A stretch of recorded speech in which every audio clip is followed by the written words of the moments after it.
முதலமைச்சர் செல்வி ஜெயலலிதா மேற்கொண்டு வரும் சீரிய திட்டங்களின் பயனாக தமிழகத்தின் கல்வி, சுகாதாரம், கைத்தறி உள்ளிட்ட பல்வேறு துறைகள் நாட்டிலேயே முதன்மை துறைகளாக வளர்ந்து வருகின்றன.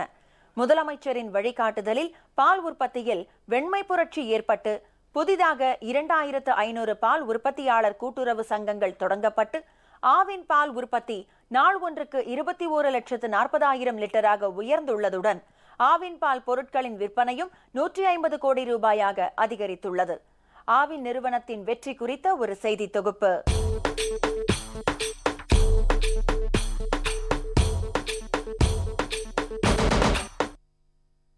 தமிழகத்தில் 2வது வெண்மை புரட்சியை ஏற்படுத்தும் நோக்கில் முதலமைச்சர் செல்வி ஜெயலலிதா விவசாயிகள் மற்றும் பால் உற்பத்தியாளர்களின் நலனுக்காக பல்வேறு பால்வள திட்டங்களை செயல்படுத்தி வருகிறார்.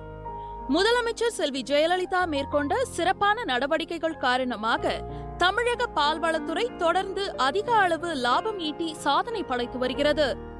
கடந்த 2.5 ஆண்டுகளில் 2 முறை பால் கொள்முதல் விலை உயர்த்தப்பட்டிருப்பதால் தங்களுக்கு நல்ல லாபம் கிடைத்து வருவதாக தெரிவிக்கின்றனர் பால் உற்பத்தியாளர்கள். 4 லிட்டருக்கு 60 பைசா ஊக்கத்தொகை கொடுத்துருக்காங்க. அதே மாதிரி மாட்டுத் தீவனம் மானிய விலையில் மாட்டுத் தீவனம் கொடுக்குறாங்க. அதுவும் உற்பத்தியாளர்கள் ரொம்ப மகிழ்ச்சியாக இருக்குது. தமிழ்நாடு முதலமைச்சர் அம்மா அவர்களுக்கு எங்கள் உற்பத்தியாளர் சார்பாக நம்ம நன்றி தெரிவித்துக் கொள்கிறோம். பால் உற்பத்தியாளர்களுக்கு பால் பணம் பட்டுவாடா செய்வதில் ஏற்படும் கூடுதல் செலவினை தமிழக அரசே ஏற்கும் என முதலமைச்சர் அறிவித்ததுடன் பால் உற்பத்தியாளர்களின் நலனை கருத்தில் கொண்டு மானிய விலையில் கால்நடை தீவனம், பசும்புல் தீவன விற்பனை விலையில் 50% மானியம் என பால் உற்பத்தியாளர்களுக்கு ஏராளமான நலத்திட்டங்களை அறிவித்து அவற்றை திறம்பட செயல்படுத்தி வருகிறார். ஆவின் பால் விற்பனை நாள் ஒன்றுக்கு 21,40,000 லிட்டராக உயர்ந்துள்ளது. ஆவின் பால் பொருட்கள் விற்பனை கடந்த 3 ஆண்டுகளில் 100 கோடி ரூபாயிலிருந்து 150 கோடி ரூபாயாக அதிகரித்துள்ளது. புதிதாக 2500 பால் உற்பத்தியாளர் கூட்டுறவு சங்கங்கள் பதிவு செய்யப்பட்டுள்ளன.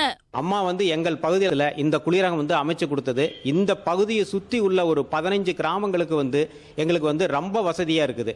15 கிராமத்தில் இருக்கக்கூடிய பாலை இங்க துரிதமாக கொண்டுகிட்டு பாலை பதப்படுத்துறக்கும், அதே சமயத்தில் நேரம் மிச்சப்படுத்துறக்கும் எங்களுடைய விவசாயிக்கு இந்த மாதிரி ஒரு ஏற்பாடு செஞ்சு கொடுத்த அம்மாவுக்கு எங்களுடைய விவசாயியின் சார்பாக மனமார்ந்த நன்றியை தெரிவித்துக் கொள்கிறோம். தமிழகம் முழுவதும் புதிய பால் பண்ணைகள், பால் பவுடர் உற்பத்தி தொழிற்சாலை ஆகியவற்றிற்காக 71 கோடி ரூபாய் நிதி ஒதுக்கப்பட்டு பணிகள் நடைபெற்று வருகின்றன.